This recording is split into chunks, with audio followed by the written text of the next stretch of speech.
皆さんこんにちは、オッキーです。今日はアメリカのお袋の味、バターミルクビスケットの作り方をご紹介します。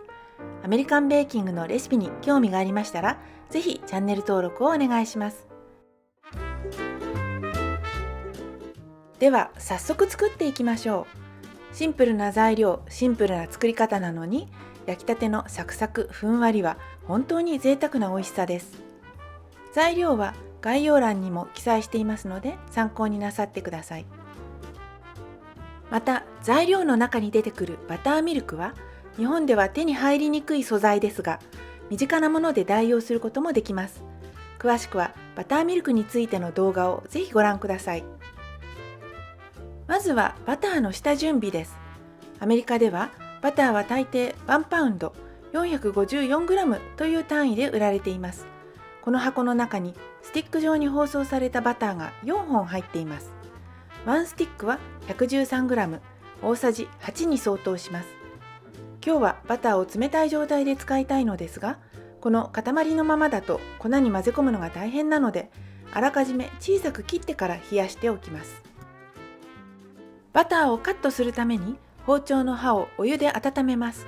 包丁は刃の細いものの方が作業がしやすいです。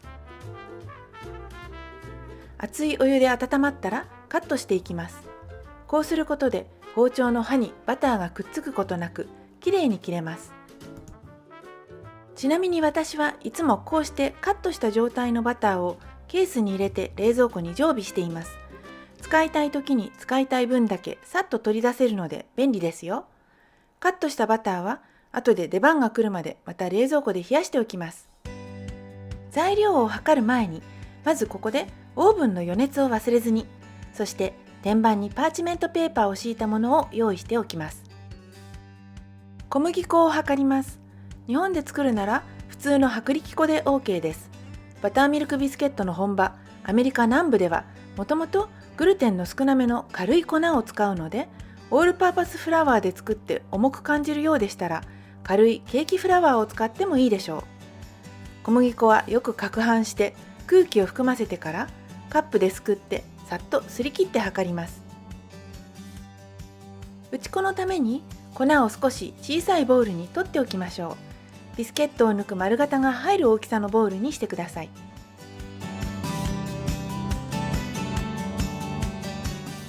ベーキングパウダーを測ります。分量は小さじ2。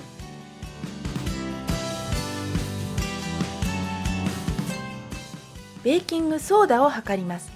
小さじ1/2。ベーキングパウダー、ベーキングソーダについてはまた別の動画で詳しくお話しします。塩を加えます。小さじ1/2。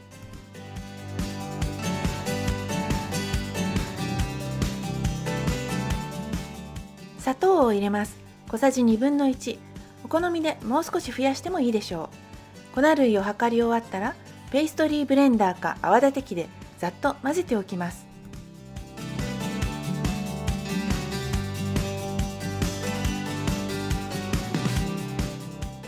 ここで先ほど切って冷やしておいたバターの登場です。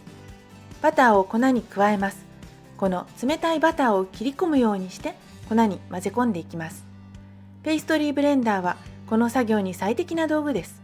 持っていなければ食卓用ナイフを使ったり、指先でバターを潰すようにして混ぜ込んでいくこともできますが、ペーストリーブレンダーがある方が圧倒的に作業が楽に手早くできます。バターがだれないうちに冷たい間に手早く作業しましょう。フードプロセッサーがあればそれを使うこともできます。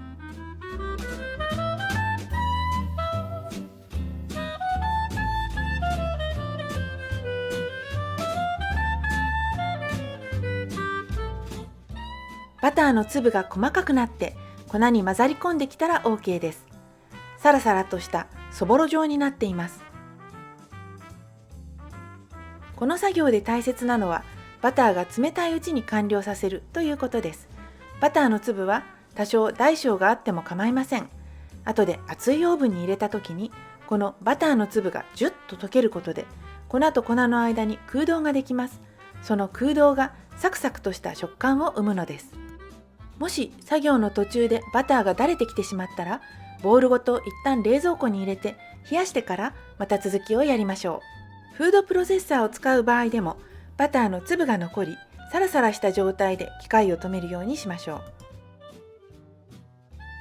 さあここでバターミルクです。1カップ 237ml を測ります。このようなガラスの計量カップは目盛りを真横から見て測りますので、ちょっと失礼。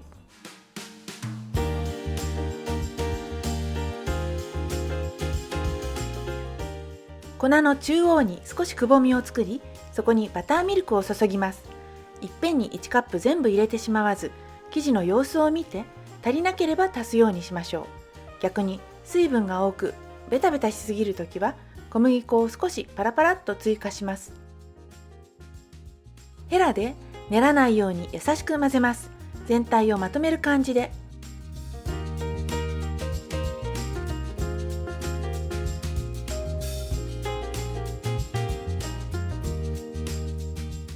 あらかた混ざったところで生地を作業台に開けます。粉っぽいところが残っていて構いません。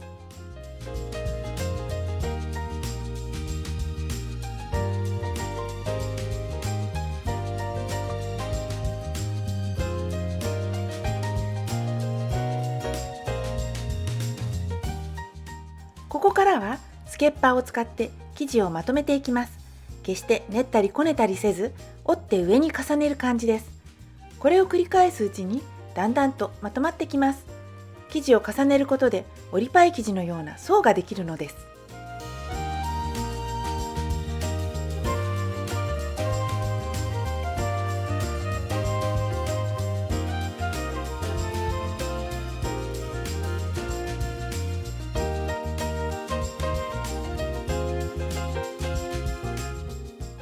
くっついてくるようなら軽く打ち粉をします。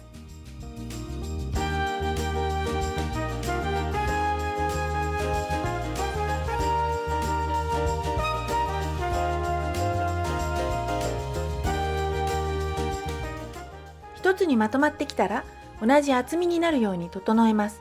だいたい3センチ、1インチぐらいの厚みになるように。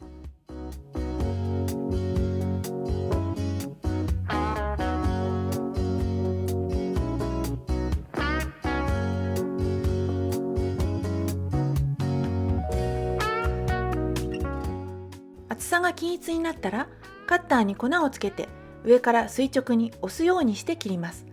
この時に型をぐりぐりねじってはいけません。ねじるとせっかく層にした生地の側面がくっついてしまい、きれいに膨らまなくなってしまいます。型がなければナイフでお好みの形、四角とか三角とかにカットすれば OK です。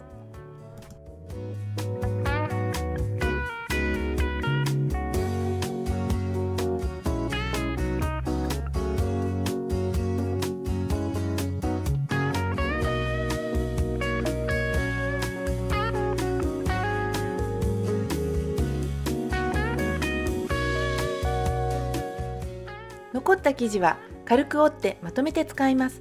この時もこねないように。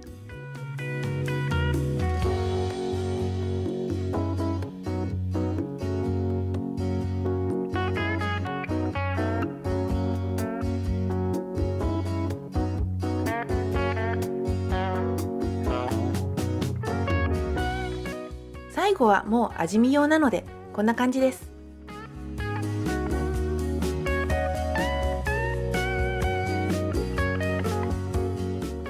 用意しておいた天板に並べた後、先ほどのバターミルクが残っていればそれをてっぺんにペタペタと塗りましょう。溶き卵でもツヤが出るのでいいですよ。この時バターミルクや塗り黄身がビスケットの側面に垂れないように気をつけて。側面に垂れるとこれも生地の層がくっつき合ってしまい膨らみを阻害してしまいますので、上の面だけに塗りましょう。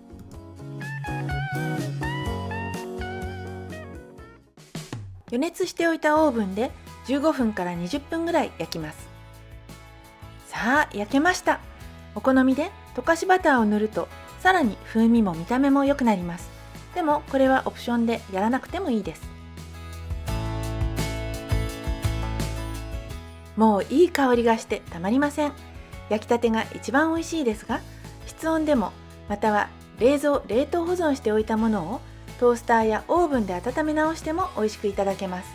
金網に移して冷ましておきます。では出来たてをいただきます。折りたたんだところがきれいに層になっていますね。外側はサクサク、中はふんわりしっとり。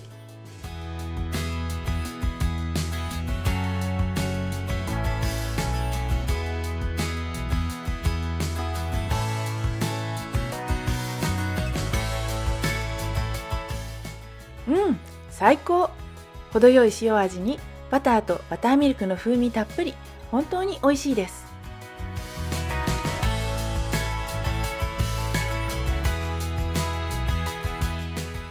皆さんもぜひ作ってみてください。裏側もこんがりサクサクです。もう一回見せちゃいますよ。ほらほら。